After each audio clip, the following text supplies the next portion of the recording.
इस वीडियो में हम सीखेंगे भ्रामरी प्राणायाम किसे कहते हैं और इस प्राणायाम को कैसे करते हैं और भ्रामरी प्राणायाम से होने वाले फायदों के बारे में हम जानेंगे।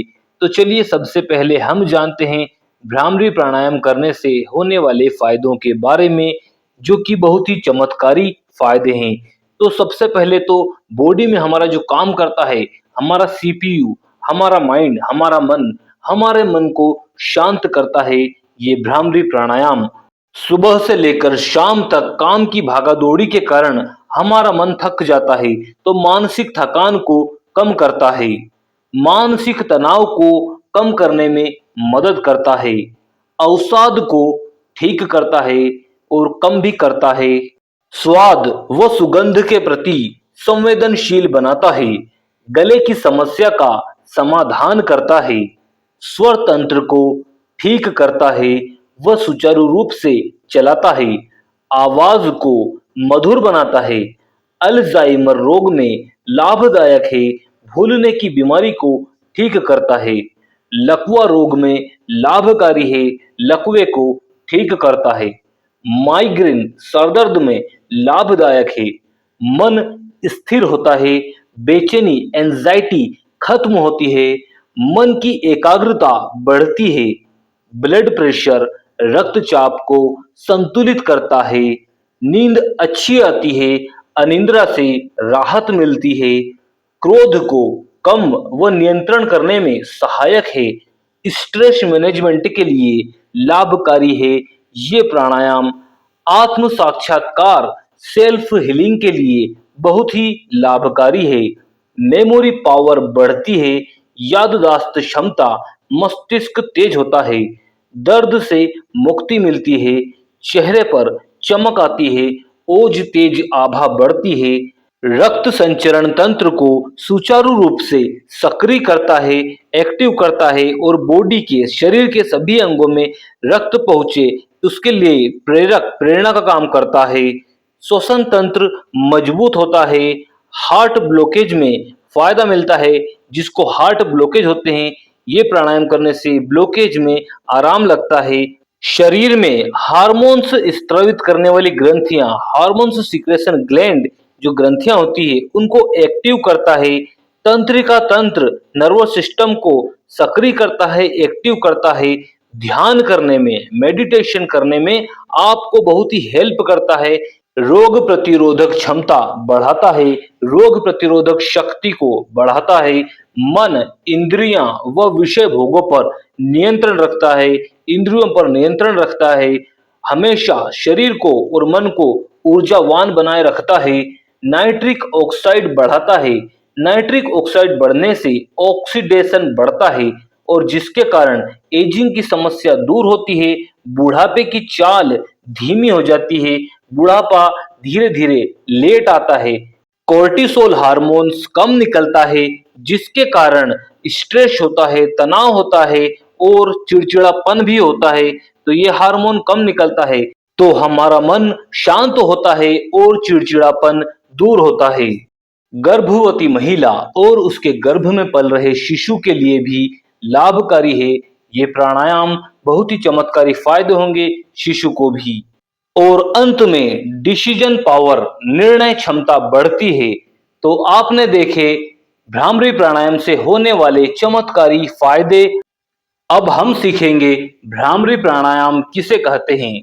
जब भंवरा उड़ता है तो उसमें से एक आवाज आती है, उसके पंखों की स्पीड इतनी तेज रहती है तो वहां से ऐसी आवाज आती है उड़ने की।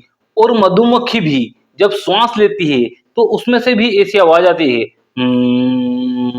तो यही जो मधुमक्खी श्वास, हनी बी ब्रीदिंग, और भंवरे को संस्कृत में भ्रमर कहते हैं और फीमेल भंवरे को, जो भंवरी होती है उसको भ्रमरी कहते हैं। उसमें से जो आवाज आती है भ्रमरी में से, उसी आवाज को यहाँ पर भ्रमरी प्राणायाम नाम दिया गया है, क्योंकि जब हम ये प्राणायाम करते हैं तो हमारे अंदर ऐसी गूंज उत्पन्न होती है, ऐसी कंपन उत्पन्न होती है, तो ऐसी आवाज हम निकालते हैं जो भंवरे में से आवाज आती है, इसीलिए इस प्राणायाम को भ्रामरी प्राणायाम नाम दिया गया है।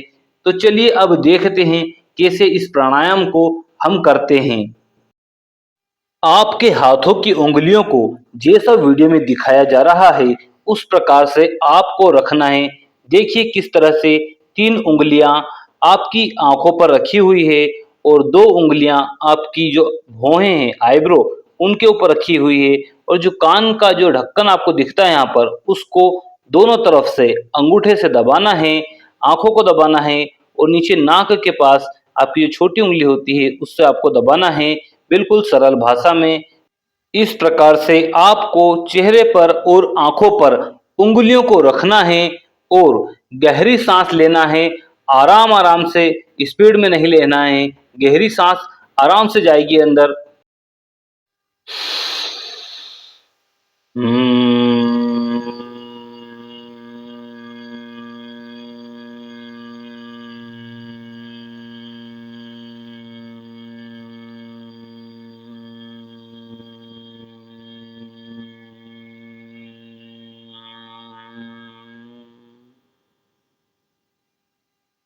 थोड़ी देर इस प्रकार से रुकेंगे, तुरंत दूसरी सांस नहीं लेना है। थोड़ा इस गुंजन को फील करेंगे और उसके बाद में हम फिर से पुनः सांस लेंगे, गहरी सांस। सांस जितनी जल्दी लेंगे उससे ज़्यादा धीरे-धीरे हम सांस को छोड़ेंगे। जैसे सांस हमने ली,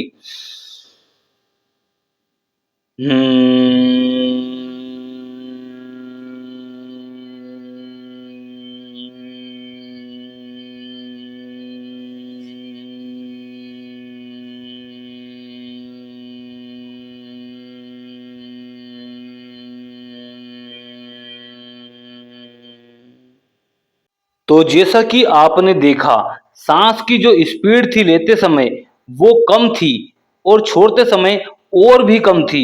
इस प्रकार से आपको करना है। जल्दी जल्दी सांस को नहीं लेना है और जल्दी जल्दी नहीं छोड़ना है। बिल्कुल आराम से सांस लेंगे और आराम से सांस को बाहर निकालेंगे, गुंजन ध्वनि के साथ में, भ्रमर ध्वनि के साथ में। और हाथों को आराम आराम से हटाएंगे, तुरंत नहीं हटाना है। कुछ देर आप चाहें तो रुक सकते हैं उसी पोजीशन में और आँखों को भी तुरंत नहीं खोलना है। आँखों को बंद रखेंगे कुछ समय तक। आँखों से उँगलियों को हटाना है और दोनों हाथों को आपस में रगड़ना है। आपस में बढ़िया ऊर्जा एकत्रित कर लेंगे हाथों को रगड़कर और आँखों पर और कपाल पर इस प्रकार से लगाएँगे। आपको एक अलग ही अनुभूति होगी, अलग ही एहसास होगा। बढ़िया हथेली को रगड़ लीजिए और चेहरे पर पूरी तरह से बिल्कुल हल्के-हल्के हाथों से मसाज जैसी कर लीजिए। आप महसूस करेंगे ये पूरी प्रक्रिया करने के बाद कितनी सकारात्मक ऊर्जा आपको मिली है। यदि आपको सन्मुखी मुद्रा बनाने में समस्या आ रही है तो आप अंगूठे से भी कान को बंद कर सकते हैं और आंखों को बंद कर सकते हैं और ऐसे ही आप इस प्राणायाम को कर सकते हैं। जब हम सन्मुखी मुद्रा लगाते हैं तो उससे अंदर पूरा जो गुंजन होती है उसको हम फील कर पाते हैं, उसका एहसास कर पाते हैं। यदि आपके हाथ दर्द कर रहे हों तो आप अंगूठे को लगाकर भी इसको कर सकते हैं। चलिए अब देखते हैं इस प्राणायाम को कब करना है और कितनी बार करना है। तो इस प्राणायाम को सुबह कर सकते हैं, दोपहर में कर सकते हैं, शाम को कर सकते हैं, रात में कर सकते हैं। आप जब चाहे तब कर सकते हैं। हाँ, आपका यदि पेट भरा हुआ है ज़्यादा ही, उस समय आपको नहीं करना है, कुछ देर रुकना है। बाकी आप इसको कभी भी कर सकते हैं। तुरंत आपको फायदा मिलेगा मन की शांति के लिए। यदि विचार आपके मन में बार बार आ रहे हैं तो आप ये प्राणायाम कर सकते हैं, आपको तुरंत फायदा होगा। और इसकी आवृत्ति आप कर सकते हैं, 5 बार कर सकते हैं, 10 बार कर सकते हैं या फिर आप इसको आधे घंटे भी कर सकते हैं। आपके समय के अनुसार आप इस प्राणायाम को कर सकते हैं। लेकिन शुरुआत में आपको थोड़ी सी समस्या आ सकती है क्योंकि यदि आपको आदत नहीं होगी तो आप थक जाएंगे। तो धीरे धीरे इस चक्र को आप पूरा करेंगे और आपकी आदत बढ़ती रहेगी तो आपका टाइम बढ़ सकता है और बढ़ ही जाएगा और फायदा भी आपको बहुत ज़्यादा मिलने लगेगा। प्राणायाम को खुली व स्वच्छ जगह पर करेंगे तो आपका मन भी लगेगा और प्राणवायु हवा भी आपको अच्छी मिलेगी। रीढ़ की हड्डी सीधी रखकर इस प्राणायाम को करना है। सिर को सीधा रखना है, शरीर ढीला नहीं रखना है। बैठकर करेंगे तो भी फायदा है। कई लोगों को बैठने में समस्या होती है तो खड़े होकर करेंगे तो भी आपको फायदा मिलेगा। बस आपको रीढ़ की हड्डी और सिर को सीधा रखना है। आप इसको सुखासन, वज्रासन, पद्मासन या फिर कुर्सी पर बैठकर भी कर सकते हैं। तो प्यारे साथियों, आज हमने सीखा भ्रामरी प्राणायाम किसे कहते हैं और कैसे करते हैं, और भ्रामरी प्राणायाम के चमत्कारी फायदों के बारे में हमने सीखा। तो वीडियो में दिखाई गई जानकारी आपको अच्छी लगी हो, ऐसे और भी जानकारी वाले वीडियो आप देखना चाहते हैं, तो वीडियो को लाइक करें, चैनल को सब्सक्राइब करें, ताकि और भी वीडियो की नोटिफिकेशन जानकारी आपको समय समय पर मिलती रहे। ऐसे और भी वीडियो हम लाते रहेंगे, अलग अलग जानकारी के वीडियो आपको दिखाते रहेंगे, जिससे आपका सर्वांगीण विकास हो, मन, बॉडी, आत्मा सभी का विकास हो। ऐसे ज्ञानवर्धक वीडियो देखने के लिए चैनल को सब्सक्राइब अवश्य कीजिए, बेल आइकॉन घंटी दबाना ना भूलें। पूरा वीडियो देखने के लिए धन्यवाद। जय हिंद, वंदे मातरम।